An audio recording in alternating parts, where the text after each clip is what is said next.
Hello students, good morning. I am your educator Dalsy and today we are going to start our third chapter from unit first, that is human reproduction. So this is the chapter number 3 from unit first under human reproduction. So usually the word human reproduction, it represents that how the human beings they reproduce means how they produce offspring. So as you know, we are a unisexual type of organism, means there is sexual dimorphism. Unisexual means males are different and females are different, gonads are at a different place in different organism. And what do you mean by sexual dimorphism? Sexual means sexually, di means two, morph means looks. In human species, two type of morphologies exist. One represents the male sex and the other represents the female sex. So the human beings are sexually reproducing, in which the male transfer its gametes to the genital tract of the female. In that, if the fusion of both the gametes takes place, only then the embryo or the fetus or the zygote or the baby will form or form. Next, the organism are viviparous. We are viviparous. Human beings are viviparous. What is meant by viviparous? We are the organism which give birth to our young ones. So human beings are the organism. They are said to be viviparous because they give birth to their young one. The organism are generally of three type: oviparous, viviparous, and ovoviviparous. Oviparous are those which lay eggs.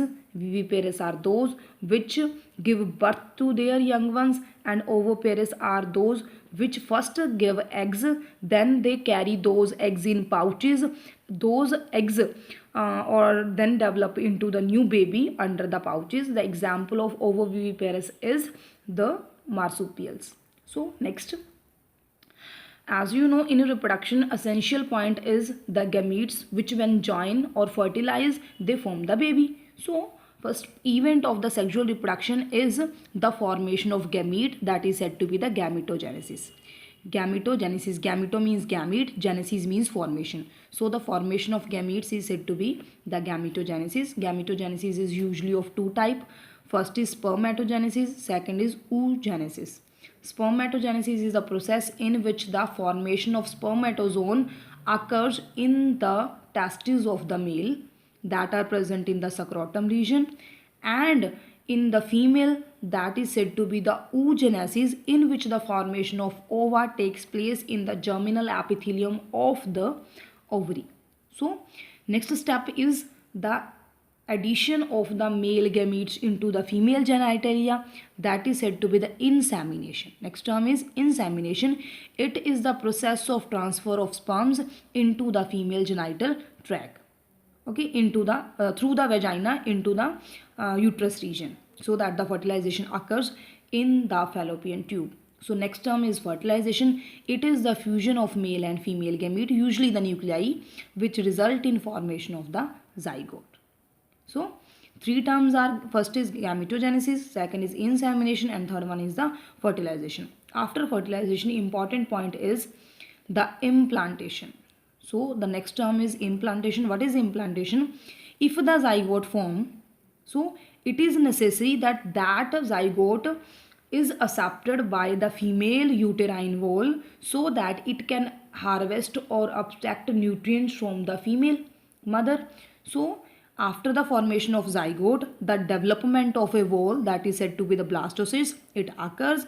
This blastocyst ensure the attachment of the fertilized ova, zygote or the blastocyst, in the uterine wall to the endometrium, the innermost layer of the uterine wall. That process is said to be the implantation. If the implantation takes place, then it is necessary that for how much time the placenta or the baby it remains inside the placenta of the female. So next step is the development of the embryo, that is said to be the gestation. As you know, in female the gestation or in humans the gestation period is of 9 months plus minus 9, means 9 months are necessary, less than 9 or more than 9 can be possible days above the or below the 9 months. So after gestation, if the development, when the development completes or a complete embryo is formed, the delivery of the baby takes place, that is said to be the parturition. Okay, so in this chapter we will first learn about what is puberty, what are the changes which are observed in the males and females or the boys and girls after attaining puberty, what are the consequences of puberty, how the puberty expresses, or the what are the reasons for the establishment of the puberty. Next will be the diagram of the male and female genital tract, diagram of the mammary glands of the female, that is the important sexual secondary sexual characteristic. Then we will undergo or we will study about the process of formation of gametes, that is gametogenesis, both spermatogenesis and the oogenesis, different phases of the both. Then we will deal about the fertilization period in both male and female, then the fertilization, then the process of implantation, then the gastrulation, the placentation, the structure of placenta, the functions of placenta, finally the parturition, and after parturition it will be done. In the next chapter we will deal with how these reproductive activities influence the growth and economy of the country, and as well are necessary or unnecessary, or they affect the human growth. So today we have done some of the primary terms that will be used in this chapter again and again, that are gametogenesis, the formation of gametes, insemination, the transfer of sperms into the female genital tract, fertilization, that is fusion of male and female gamete which result in formation of zygote.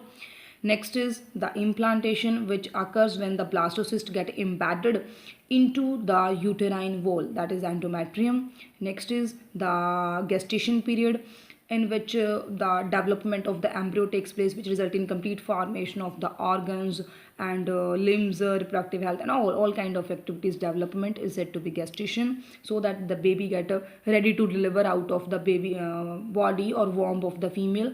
The final step is the parturition. So that's all for today. For tomorrow, you must be familiar with the diagrams of the male and the female reproductive tracts.